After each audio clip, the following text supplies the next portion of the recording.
Assalamualaikum warahmatullahi wabarakatuh. Di sini saya Zama Fati akan menjelaskan tentang dasar filsafat pendidikan Islam dan dasar pelaksanaan pendidikan Islam di Indonesia. Pergi ke pantai melihat laut biru. Pemandangannya indah membuat hati penuh warna. Engkau masih kecil, tuntutlah ilmu sebagai bekal kelak saat dewasa. Langsung saja, dalam konteks pendidikan Islam, dasar filsafat pendidikan Islam dan pelaksanaan pendidikan Islam di Indonesia memainkan peran penting. Berikut adalah kedua penjelasannya. Yang pertama, dasar filsafat pendidikan Islam. Filsafat pendidikan Islam didasarkan pada ajaran Islam yang terkandung dalam Al-Quran dan hadis. Prinsip-prinsipnya bertujuan membentuk insan kamil atau manusia sempurna yang selaras dengan kehendak Allah. Beberapa dasar filsafat ini meliputi tauhid, keimanan kepada Allah. Pendidikan Islam bertujuan memperkuat keyakinan kepada Allah sebagai Sang Pencipta. Semua aspek pendidikan diarahkan untuk menyadari dan mengakui keberadaan serta kekuasaan Allah. Kemudian keseimbangan antara dunia dan akhirat.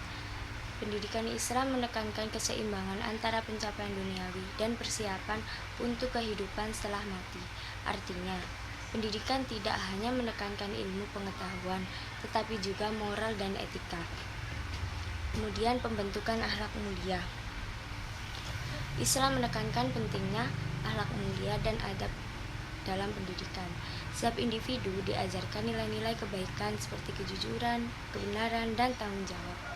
Tujuan akhir pendidikan.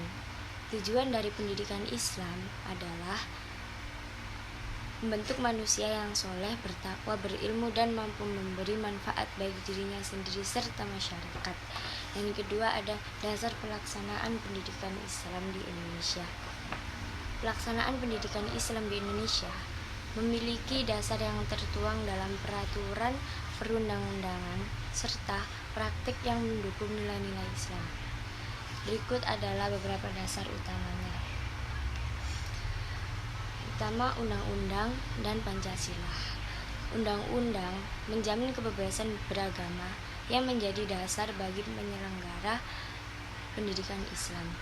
Pancasila sebagai ideologi bangsa Indonesia juga mengakui ketuhanan yang Maha Esa, yang mendukung keberadaan pendidikan agama, termasuk pendidikan Islam. Undang-Undang Nomor 20 Tahun 2003 tentang Sistem Pendidikan Nasional. Undang-undang ini menegaskan bahwa pendidikan di Indonesia harus meliputi pendidikan agama sebagai bagian dari kurikulum. Di sini, pendidikan Islam diberikan di sekolah umum maupun madrasah, baik dalam aspek pengetahuan maupun praktek ibadah. Peran Kementerian Agama dan Kementerian Pendidikan dan Kebudayaan. Di Indonesia, pendidikan Islam tidak hanya dikelola oleh Kementerian Agama, tapi juga mendapat dukungan dari Kementerian Pendidikan dan Kebudayaan, sehingga dapat diberikan secara integratif dalam sistem pendidikan nasional. Kemudian ada madrasah dan pesantren.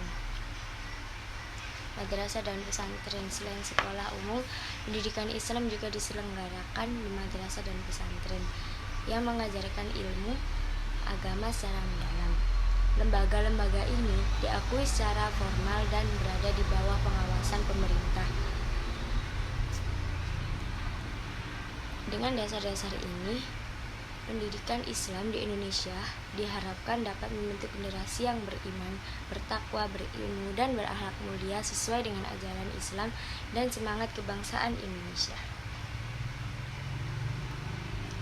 Sekian presentasi dari saya. Assalamualaikum warahmatullahi wabarakatuh.